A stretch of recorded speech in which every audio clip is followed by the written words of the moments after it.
Kawano's anti-airs during the SFL Finals looked like he was programmed specifically for that purpose, and while he may not be half man, half machine, I believe he did game plan to shut down any and all approaches from the air. In the set against Punk's Cammy, Kawano was able to anti-air 7 out of the 9 jump-in attempts.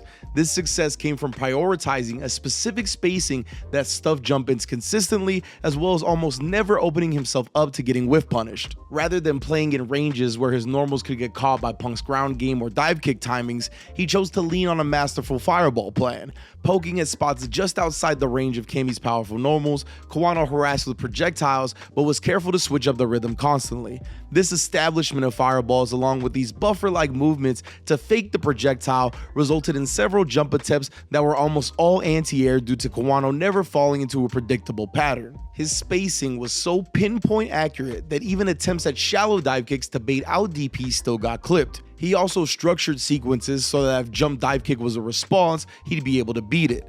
Kawano also only whiffed mediums or heavies 5 times throughout the set and was never whiff punished for it. For reference, Pugera whiffed 9 buttons of those strengths against Punk in the same amount of games and was punished multiple times. The whiffs were mainly reserved for lights, especially light kick, which kept Punk's incredibly strong walk forward jab game contained.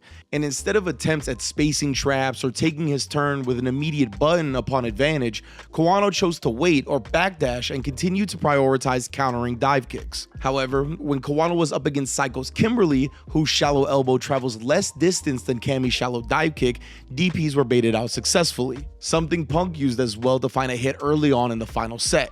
But after that first success, Kawano adapted. Kawano began to wait towards the end of every jump to DP and was able to recognize and not engage when it was a shallow elbow. That is, until the last one, where he figured out the spacing and timing to punish the landing recovery of the elbow. An immaculate adjustment followed by covering Kimberly's supers.